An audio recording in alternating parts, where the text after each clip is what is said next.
welcome to you in my channel Sikha Medical Hub. I am lecturer option Gynec department. Today I will discuss about manual vacuum aspiration. So we will discuss what are the manual vacuum aspiration, what is then and how we will do. So we will see in that outline case presentation will be, introduction will be, advantage of manual vacuum aspiration, indication will be, contraindication also, manual vacuum equipments we will see, precautions we will see, procedure, complication of manual vacuum aspiration also we will see all that. So we will see introduction. What are the manual vacuum aspiration? We will see. So manual vacuum aspiration is an aseptic procedure that involves with evacuation of uterine contents by use of handheld plastic aspirator used commonly in both developed and developing countries. Approximately 1 in 4 women will experience a miscarriage in her lifetime. So we can see in that manual vacuum aspiration is a aseptic procedure, and also in use of instrument, use of hand, we can see that we can extract some internal product, means of that some embryonic product we can evacuate from that uterus. We can see very easily. It's spread in widely areas, means of that many countries we can see in that. So what are the manual vacuum aspiration? Firstly, methods of termination of pregnancy. So there have two types of method. So we will done in that depend on the gestational age. So will the first trimester, what we can see, less than 12 weeks. So we can depend on the, we can give in the medications. So we what are the treatment of that medications? तो medication जैसे कि मिफ्रोस्टॉन होता है, antagonist to progesterone, मिपिस्टॉन या मेजोप्रोस्टल हम दे सकते हैं, मेजोप्रोस्टल ये दे सकते हैं हम. सर्जिकल में क्या होता है, मैनुअल वैक्यूम एस्पिरेशन या इवैक्यूएट वैक्यूम एस्पिरेशन होता है ये, या डायलिटेशन क्यूराटेस, ये भी हम यहाँ पे दिख सकते हैं. तो advantage of manual vacuum aspiration का क्या होता है? तो the world health organisation WHO recommends manual vacuum aspiration for uterine evacuation because it is safe, high quality, affordable, easy to learn, easy to use, small, portable, quite no electricity required, ideal for performing procedure in the outpatient setting. So we can see that कि इसका advantage है, safe high quality है, affordable है, easy to learn है, easy to use है, small, portable, quiet no electricity required, ideal for performing procedure in the outpatient setting. So we can see advantage of manual vacuum our aspiration our other technique. तो ये हम यहाँ पे देख सकते हैं क्या क्या इसका बेनिफिट है. तो less pain, therefore less need for analgesia, greater risk of complication, bleeding, less post-abortal morbidity, less hospital stay, less time, about 10 to 15 minutes only. Indication. What are the indication we can see here? So that will the therapeutic treatment of incomplete abortion for gestational up to 12 weeks.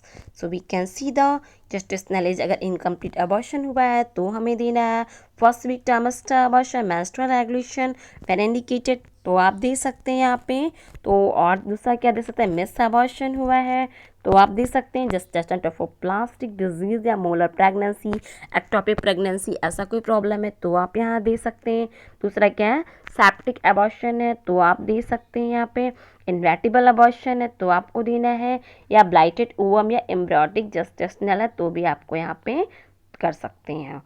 तो इसके बाद हम यहाँ पर diagnostic क्या क्या करेंगे, endometrial biopsy कर सकते हैं, डिसफंक्शनल यूट्राइन ब्लीडिंग हो रहा है तो आप कर सकते हैं यहाँ पर retained product conception, means of that कि प्लेसेंटा या कोई भी पार्ट अंदर रिटेन रह चुका है उसके वजह से ब्लीडिंग हुआ है, कंटिन्यू हो रहा है तो आप यहाँ पे कर सकते हैं. कन्फर्मेटरी टेस्ट फॉर ओवल्यूशन तो आप कर सकते हैं, या मोलर प्रेगनेंसी हुआ है तो आप देख सकते हैं. अच्छा ठीक है, रिटेन प्रोडक्ट का है ये आप हमारे नेक्स्ट वीडियो में देख सकते हैं. तो अभी हम यहाँ देखेंगे कॉन्ट्राइंडिकेशन. तो ये दो टाइप से हो सकते हैं, एब्सोल्यूट हो सकता है या रिलेटिव हो सकता है. एब्सोल्यूट में हम देख सकते हैं जो बच्चे का बोनी टिश्यू होता है वो बहुत ज़्यादा हार्ड होता है जिसकी वजह से डिफ़िकल्ट होता है उसको एवर्ट करने के लिए सक्शन या एस्पिरेटर के थ्रू. तो यहाँ पे ये कॉम्प्लिकेशन इन कॉन्ट्राइंडिकेशन होगा। रिलेटिवली क्या हो सकता है, प्रोलेटेंट सर्विसाइटिस के चांसेस बहुत ज़्यादा बढ़ जाते हैं, पेल्विक इन्फेक्शन के चांसेस हो सकते हैं, या कोगुलेशन डिसऑर्डर पे बहुत ज़्यादा कॉम्प्लिकेशन आ सकता है। इक्विपमेंट हम क्या यूज़ करते हैं, तो आप ये देखना है यहाँ पे। तो यहाँ पे हम MVA किट देते हैं। क्रामन सिरिंज होता है, यहाँ पे एस्पिरेटर कैनुला होता है, इंस्ट्रूमेंटल वल्सिनम ऑन टेंस्कुलम होता है, sponge holding forcep, kidney dish होता है, हैगर डायरेक्टर होता है, यूट्राइन साउंड, कॉस्कोर और सिम्स स्पैकुलम होता है। तो हम यहाँ देख सकते हैं वेरी इजली, आप देख सकते हैं प्लंगर जो है, हैंडल, ये सारी चीज़ें आप देख सकते हैं। इसका जो एस्पिरेटर है इसमें क्या क्या चीज़ें होंगी तो आप यहाँ पे देख सकते हैं इजली डायग्राम में। ड्रग हम क्या क्या यूज़ करते हैं, तो ड्रग हम आपको बताएंगे हमारे नेक्स्ट वीडियो में, देख सकते हैं आप ऑक्सीटोसिन या जो भी इमरजेंसी ऑब्स्ट्रक्टिव ड्रग्स होते हैं ये आप हमारे नेक्स्ट वीडियो में देख सकते हैं। तो जो ड्रग्स 1% लिडोकेन होता है, यानी ऑक्सीटोसिन या आल्सो है, यानी जाइलोकिन है, आप ये देख सकते हैं, यानी लिडोकेन इज आल्सो जाइलोकिन। दूसरा डायजीपाम, पेंटाजोसिन या ट्रामाडोल, नॉर्मल सलाइन, ऑक्सीटोसिन, ये आप देख सकते हैं ड्रग्स में। अदर चीज़ें क्या इंस्ट्रूमेंट होंगी या अदर इक्विपमेंट्स क्या क्या देख सकते हैं, आपके पास कॉटन स्वैब होना चाहिए, वेजाइनल पेरिनेल पैड होना चाहिए, vaginal drapes, sterile gloves, syringe 10 ml का, लाइट सोर्सेज जहाँ भी आप लेबर एरिया में या फिर आप OT एरिया में पेशेंट को ले जा रहे हैं वहाँ पे परफेक्ट लाइट सोर्सेज अवेलेबल होने चाहिए, तभी आपको ये प्रोसीजर डन करना, नहीं तो इंजरी के चांसेस बहुत ज़्यादा बढ़ जाते हैं। तो आपके पास ये सारी चीज़ें अवेलेबल होना चाहिए। यू कैन सी डायग्राम आप देख सकते हैं, कैप्सिकम है, वल्सलम है, आपके पास में सारे इंस्ट्रूमेंट आप देख सकते हैं इसलिए। सो इस तरीके से हम परफॉर्म करते हैं। हमारे इंस्ट्रूमेंट स्टाइल होना चाहिए, स्टाइल मेथड से ही हमें इसे पिकअप करना है। इसके बाद हम जो इंस्ट्रूमेंट यूज़ कर रहे हैं यानी कि double wall syringe and single wall syringe का हमें यूज़ करना होता है। तो लॉब्स MVA प्लस एस्पिरेटर जो है प्रोवाइड बिटवीन 24 to 26 इंचेस के होते हैं। तो यहाँ पे हम देख सकते हैं मिलीमीटर ऑफ मरकरी, इसके जो मरकरी इसके अंदर होता है वो 609.2.6 to 660.4 मिलीमीटर होता है। It is compose of the following points, तो इसमें कुछ पॉइंट्स है। A valve with a pair of button that control the vacuum, a cup of removal liner, तो आप ये यहाँ पे देख सकते हैं। आप plunger with a plunger handle और ओरेंज, तो आप यहाँ पे देख सकते हैं।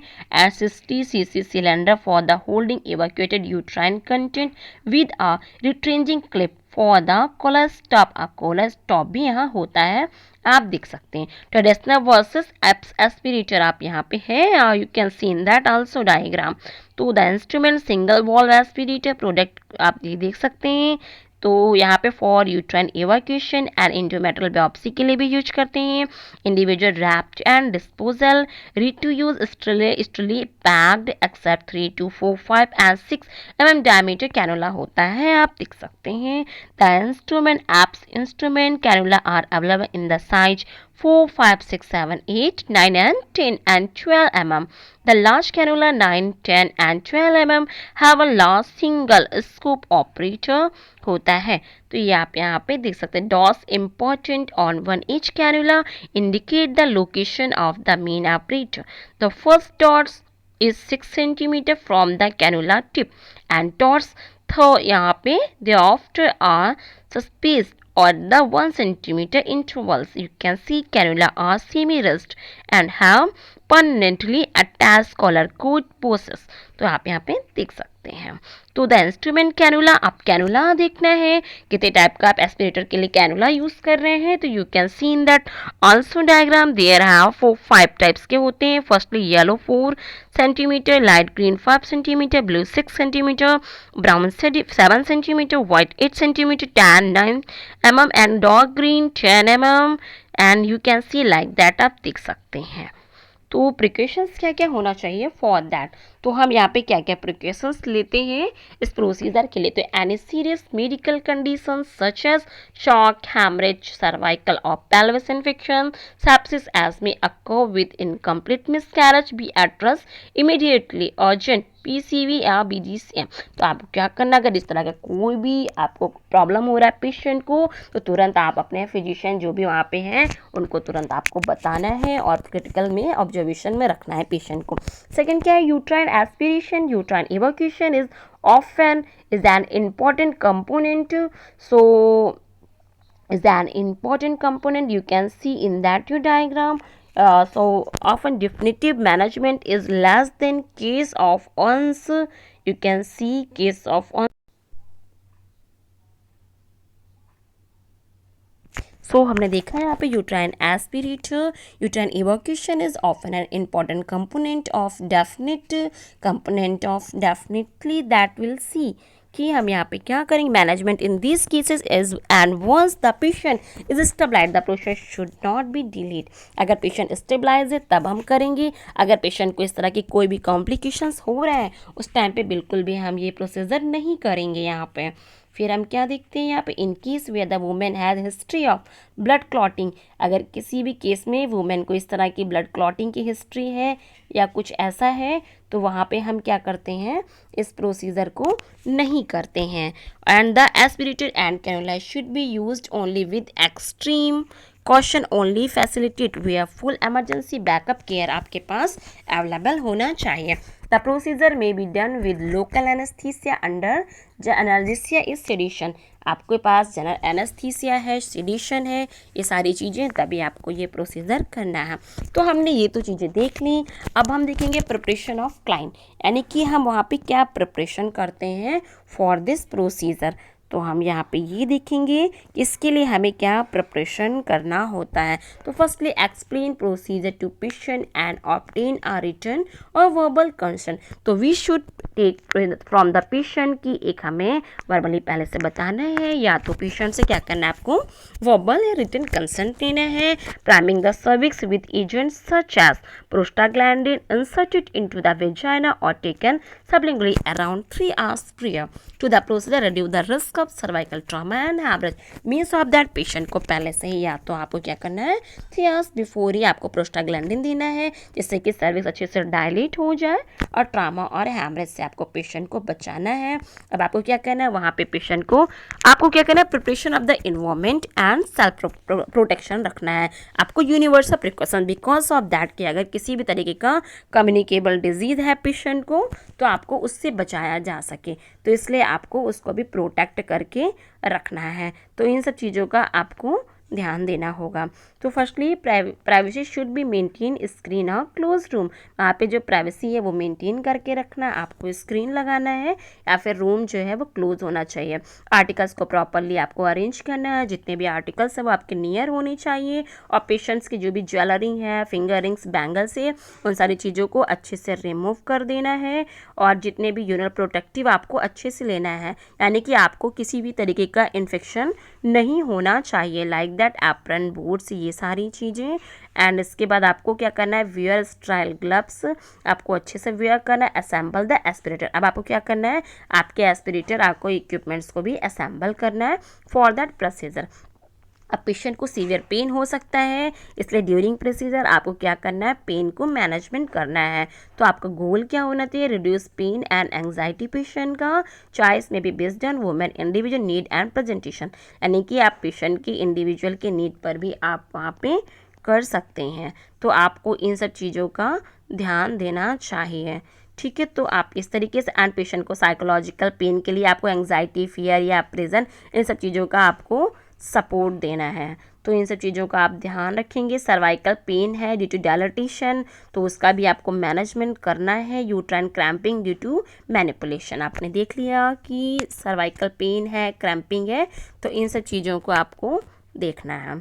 सो टाइमिंग क्या है, drug must be of effective at a time during procedure, यानी कि आप जब तक आपको उसके अकॉर्डिंग ड्रग सेलेक्ट करना है कि जब तक ये प्रोसीजर चले तब तक उसका इफेक्टिवनेस बना रहा है। Administration drug 30 to 40 minute before the procedure, यानी आपको क्या करना है, वहाँ पे 30 to 45 मिनट पहले ही प्रोसीजर के ड्रग को एडमिनिस्टर करना है। तो इन सब चीज़ों का आपको ध्यान रखना है। सो नाउ नॉन फार्माकोलॉजिकल में क्या हम देखते हैं, gentle respectful interaction and communication. आपका जो कम्युनिकेशन है वो बहुत रिस्पेक्टफुल पेशेंट के साथ में होना चाहिए, बहुत स्मूथली होना चाहिए, और जो भी आप वहाँ पे केयर कर रहे हैं उसके बारे में आपको पॉजिटिव पॉइंट्स को ही बताना है पेशेंट को। इन सब चीज़ों को आप अच्छे से वहाँ पे एक्सप्लेन करना है। वर्बल सपोर्ट एंड रिएश्योरेंस आपको देना है, पेशेंट को वर्बली सपोर्ट करना है, पेशेंट को उसके पॉजिटिव पॉइंट्स को बताना है। तो ये सारी चीज़ों को आपको अच्छे से करना है, एंड जो भी आपने इक्विपमेंट्स लिए हैं उसको प्रॉपर प्लेस पे भी रखना है। अब फार्माकोलॉजिकल में क्या करना है आपको, एंजोलिटिक सेडेटिव से रिले, यहाँ पे एंजाइटी रिलेटिव आपको एंजाइटी को दूर करना है, डायज़ेपाम होना चाहिए, आप आईएम दे सकते हैं, एंजोलिटिक ड्रग्स को आपको देना है। दूसरा एनाल्जेसिया देना है जिससे कि पेन को रिलैक्स हो सके, जैसे कि आइब्रोफेन हो गया, पेंटाजोसिन आईवी दे सकते हैं। लोकल एनेस्थीसिया देना है लाइक पैरासर्वाइकल ब्लॉक करने के लिए यूजिंग आपको लिडोकेन या पेथोडाइन देना है। तो इस चीज़ का आपको ध्यान रखना है। So now we will go for procedure. अब हम प्रोसीजर के लिए जाते हैं, तो हम देखेंगे प्रोसीजर में हम क्या करते हैं। तो फर्स्ट स्टेप क्या करना है, प्रिपेयर द पेशेंट। पेशेंट को हमें प्रिपेयर करना है, इसके लिए हमें क्या करना है, ask the women to empty her bladder. So first women से पूछना है उसके ब्लैडर को एम्पटी करने के लिए। दूसरा हमें क्या करना है, उसके ड्रैप जो भी है वो क्लीन होनी चाहिए, वहाँ पे वेजाना एंड वल्वा प्रॉपर क्लीन होना चाहिए। जो हम असिस्ट करते हैं वुमेन को लेथोटमी पोजीशन के लिए। अब हम मैनुअली एग्जामिनेशन करते हैं जिससे कि यूट्राइन का शेप एंड साइज अच्छे से कंफर्म हो जाए। अब एक इंसर्ट करते हैं स्पैकुलम वेजाना के अंदर और एग्जामाइन करते हैं अच्छे से, किसी भी एरिया में हैमरेज तो नहीं है, ऑलरेडी कहीं ब्लीडिंग तो नहीं, अच्छे से हम क्या करते हैं, असेसमेंट करते हैं। तो इन सब चीज़ों का हमें ध्यान रखना होता है। फिर क्या करेंगे, सेकेंड स्टेप है प्रिपेयर द एस्पिरेटर चार्जिंग। अब हमारा जो एस्पिरेटर है उसको हम प्रिपेयर करते हैं। तो फर्स्टली हम क्या करते हैं, position plunger all the way inside the cylindrical. तो अब हम क्या करते हैं, पहले तो जो हमारा प्लंगर और सिलेंडर के अंदर जो प्लंगर है वो सही से सिचुएटेड होना चाहिए। दूसरा क्या है, जो कॉलर, अब have a collar stop in place with the taps with the cylinder holes, यानी कि सिलेंडर होल्स में उसको रखना है और पूरा बाहर की तरफ उसको अच्छे से पुश करके निकाल लेना है। Push wash button down and forward until they lock, तब तक उसको बाहर की तरफ खींचना है जब तक कि वो लॉक ना हो जाए और अंदर से कुछ भी नहीं जा सकता है, उतनी टाइम तक उसको आपको खींच के रखना है। Plunger back and the arm snap outward and carry the cylinder base to, and negative pressure आपको वहाँ पे फॉर्म करना है उसके अंदर। जब आप निगेटिव प्रेशर फॉर्म करेंगे तो जो भी चीज़ आपको एस्पिरेट करना है, जब आप बाहर की तरफ पुश करके बाहर की तरफ खींचेंगे तो पूरा प्रोडक्ट है आपको वैक्यूम के अंदर इजली आ सकता है, जिसके लिए निगेटिव प्रेशर हमें 600 या 660 mmHg लगाना होता है, आपको ये देखना होगा। इसके बाद स्टेप थर्ड हम देखते हैं। स्टेप थर्ड में हमें क्या करना है, परफॉर्म सर्वाइकल एंटीसेप्टिक प्रिपरेशन। तो एंटीसेप्टिक प्रिपरेशंस में हम क्या देखते हैं, यहाँ पे फॉलो नो टच। तो हमें क्या करना है, सर्वाइकल एंटीसेप्टिक के लिए हमें बार बार उसको टच नहीं करना है। Technique, no instrument that enters uterus can contact contaminated. जो भी कंटामिनेटेड आपका इन्फेक्टेड हो चुका है उसको हम क्या करते हैं, बार बार टच नहीं कराएंगे। Surface include vaginal walls and before insertion through the cervix. तो सर्फिक्स क्या, सब चीज़ों को ध्यान रखना है, वहाँ पे कोई भी चीज़ें आपका इन्फेक्टेड नहीं होना चाहिए। Antiseptic soak, sponge, clean cervical os, इन चीज़ों का ध्यान रखें। Start and os spiral outward without retracting areas. So continue until has been completely covered by antiseptic. अच्छे से उस एरिया को प्रॉपरली कवर करके रखना है और इन सब चीज़ों को आपको ध्यान रखना है। Perform paracervical block. अब आपको क्या करना है, पैरासर्वाइकल को ब्लॉक करना है। तो paracervical block is a recommended when mechanical dilatation is a required with MBA using local protocols. आपको वहाँ के प्रोटोकॉल से यूज़ करना है। Paracervical block 2, 4, 8 and 0 o'clock sites and please tenaculums. आपको इस तरीके से वहाँ पे आपको अप्लाई करना है। Add low anaesthetic dose possible to avoid toxicity using.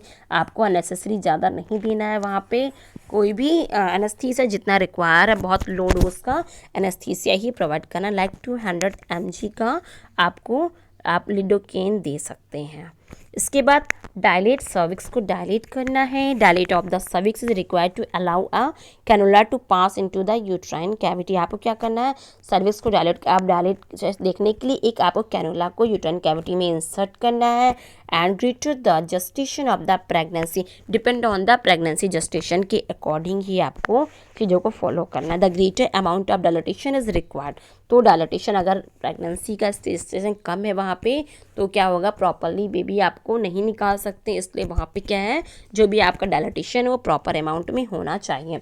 Dilatation cervix to allow cannula approximate gestational fit strongly and through the os, तो ये सब चीज़ों को आपको वहाँ पे देखना है। सो फर्स्ट इंसर्ट कैनुला, अब हमें क्या करना है, कैनुला को इंसर्ट करना है। तो क्या करना है, एक लिटिल ट्रैक्शन के साथ में क्या करना है आपको, tenaculum sound uterus in the insert a cannula through the cervix just pass os and और into the uterine cavity until touches the fundus and then withdraw the slightly. अब आपको क्या करना है, वहाँ पे अंदर धीरे से फंडस को टच करते हुए धीरे से आपको कैनुला को अंदर इंसर्ट करना है अलॉन्ग विद दैट, और आपको सर्विस को डायलेट करने के आप क्या करना है, do not insert the cannula forcefully, cannula को फोर्सफुली इंसर्ट नहीं करना है। The size of cannula is रफली the number of gestational week like that, कैसे 7 वीक का है तो आपको 7 mm का कैनुला भी यूज़ करना होगा।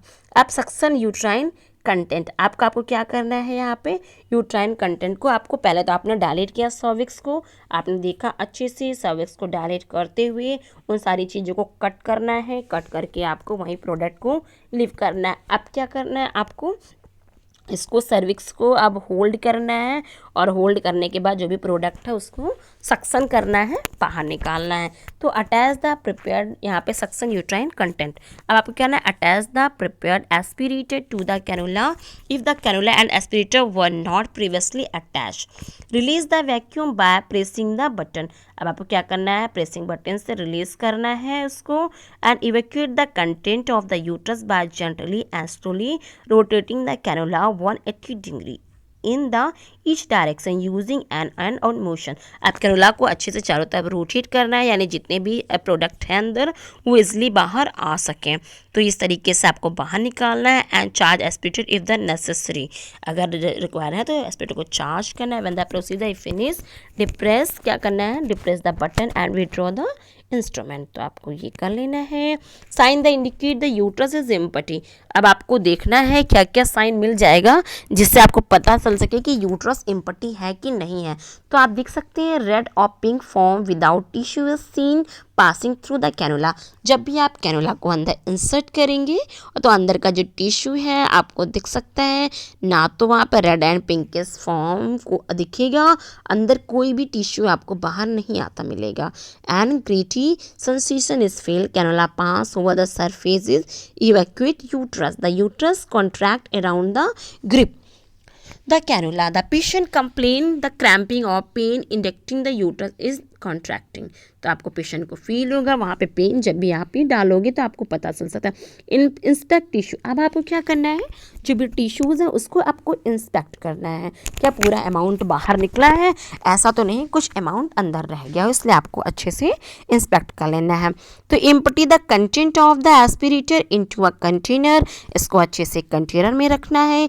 Strain material float in water and vinegar and with the light form beneath, तो आप देख सकते हैं वहाँ पे इस सारे चीज़ों को आपको विनेगर एंड वहाँ पे सब मटेरियल्स को फ्लॉट करता हुआ आपको मिलेगा, आप वहाँ पे रख सकते हैं। Inspect tissues for the product of conception, complete evacuation and molar pregnancy, see product for histology के लिए आप देख सकते हैं, इसको भेज सकते हैं। तो हमने ये देख लिया। Next, perform any concurrent procedure. When procedure is complete, proceed with contraception and other procedures such as IUD insertion and cervical tear repair. अगर किसी भी तरीके का सर्वाइकल हैमरेज या टीयरिंग हो गया है तो उसको आपको रिपेयर करना है, साथ साथ आप क्या कर सकते हैं, IUD या फिर कोई प्लानिंग करना है तो वो आप यहाँ पे देख सकते हैं। तो फर्स्ट अब हम क्या है, IUD इंसरेशन अगर कुछ आपको चाहिए तो ये हमारे आप नेक्स्ट वीडियो में देख सकते हैं। तो हमारा नेक्स्ट पॉइंट क्या है, प्रोसेस इंस्ट्रूमेंट। इंस्ट्रूमेंट्स, तो immediately process the discard all instrument according to local protocols. जो भी वहाँ के लोकल प्रोटोकॉल्स होते हैं उसके अकॉर्डिंग हमें अपने सारे इंस्ट्रूमेंट को डिस्कार्ड कर देना चाहिए। तो ये तो था हमारा प्रोसीजर। आई होप कि आपको समझ आया होगा। इसके बाद हमारा प्रोसीजर डन हो चुका है। अब हमारा पोस्ट प्रोसीजर क्या होता है हम ये देख लेते हैं। Apply perineal pad ensure that the women is resting. अब हमें ये कंफर्ट पता कर लेना है कि जो वुमेन को हमने केयर दिया है, प्रोसीजर दिया है, वो सही तरीके से हुआ है कि नहीं हुआ है, वुमेन को उसकी वजह से कोई प्रॉब्लम तो नहीं आया है, उसका वाइटल साइन जो है फ्रिक्वेंटली आपको चेक करते रहना, ब्लड लॉस तो नहीं हुआ है, एटलीस्ट 2 आवर्स तक उसको क्लोज ऑब्जर्वेशन में रखना है आपको। पेन कितना लेवल है उसका, कहीं उसको फीवर तो नहीं आ गया है, उसको शॉक में तो नहीं जा रही है, ये सारी चीज़ें आपको वहाँ पे वेरीफाई कर लेना है। एंड वेरीफाई कर लेना है उसको टिटनेस, इम्यूनाइजेशन, ये सारी चीज़ों के बारे में। अनसेफ अबॉर्शन सस्पेक्टेड था तो रोगा में RH पॉजिटिव नेगेटिव, ये सारी चीज़ों को आपको वहाँ पे कंफर्म कर लेना है। उसको कंटिन्यू सलाइन आपको चला करके रखना है। ऑक्सीटोसिन भी आपको वहाँ पे उसको 5 to 10 यूनिट एडमिनिस्टर करना है, जिससे कि यूट्राइन कॉन्ट्रैक्ट हो और जो भी चीज़ें अंदर रह गई हों, जरा से भी चांसेस रहे हों तो वो वहाँ पे आ जाए बाहर। और मिथार्जिन भी आपको साथ साथ दे देना ताकि कोई भी तरह की ब्लीडिंग ना हो। फिर आपको डॉक्यूमेंट करना है। अगर आपने कुछ भी लीगल फाइंडिंग किया है, लीगल पर्पस के लिए अगर कुछ भी कॉम्प्लिकेशन है तो तुरंत आपको नोट करना है। अब क्या करना है, डॉक्टर को आपको रिपोर्ट करना है। अब पेशेंट आप घर जा सकता है उस अगर वाइटल और स्टेबल है तो। एंड आप पेशेंट को उसको वॉक करा के उसके साइन को अच्छे से काउंसल कर सकते हैं। आप देख सकते हैं यहाँ पे। तो और आप कंट्रासेप्टिव काउंसलिंग भी पेशेंट को दे सकते हैं यहाँ पे। तो is a part of post abortion care, this is the package of care given to women who have undergone an abortion to prevent the complication which is arises from it। तो ये सारी चीज़ें आप देख सकते हैं।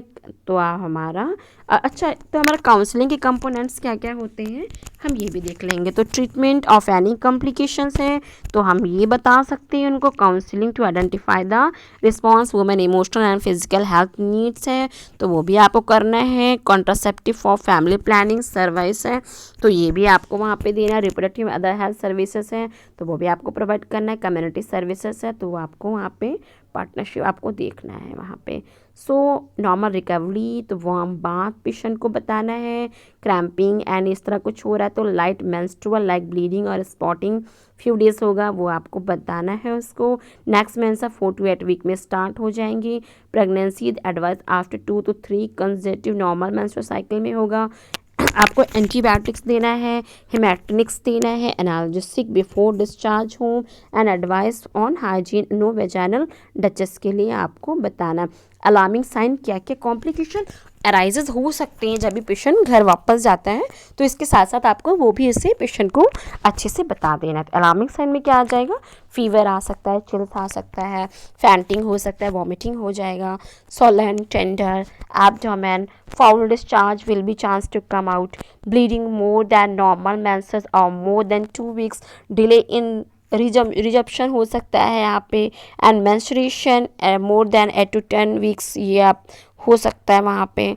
तो ये भी आप इनको अच्छे से बताना। कॉम्प्लिकेशन सीवियरली क्या हो जाएगा, प्राइमरी हेमरेज के चांसेस बहुत ज़्यादा हो सकते हैं, रिटेन प्रोडक्ट के चांसेस बढ़ सकते हैं, पेल्विक इन्फेक्शन के चांसेस बढ़ सकते हैं, यूट्राइन परफोरेशन के चांसेस हो सकते हैं, genital tract laceration, incomplete evacuation, air embolism, haematoma ये हो सकता है, वेजाइनल रिट्रैक्शन हो सकता है, एस्थमास हो सकता है, आप एजमर्स हो सकता है, सिंड्रोम हो सकता है, सेप्सिस, क्रोनिक पेल्विक पेन हो सकता है, chronic PID pelvic inflammatory disease हो सकता है। तो ये आप बता एक्टोपिक प्रेगनेंसी के चांसेस बढ़ सकते हैं या इनफर्टिलिटी। तो क्लस्टर लॉट्स ऑफ यहाँ पे कॉम्प्लिकेशन के भी चांसेस अराइजेज हो सकते हैं, आपको ये देखना होगा। तो maternal death is lowest about, ये भी इसके भी चांसेस यहाँ पे बढ़ सकते हैं। तो फॉलोअप विजिट के लिए आपको शेड्यूल प्लान करना है एंड टाइम आपको अरेंज करना है। अकॉर्डिंग टू दैट पेशेंट को इनवाइट करना है फॉलोअप के लिए आपको। तो you can see in that all things. I hope कि आपको समझ आ गया होगा। तो thank you for this video. तो आपको मुझे लगता है अच्छे से पसंद आ गया होगा। तो अगर आपको आई होप आपको अच्छे से समझ आया होगा। अगर कोई आपको डाउट है तो then you can give comment also. तो I will give you also feedback. So one more thing, if you like this video, so please like, share, subscribe this video. तो मत भूलिएगा, अगर आप यहाँ नीचे बेल आइकन है वहाँ प्रेस करना आप मत भूलिएगा न्यू अपडेट पाने के लिए। Thank you for that. I hope कि आपको ये वीडियो बहुत अच्छा लगा होगा।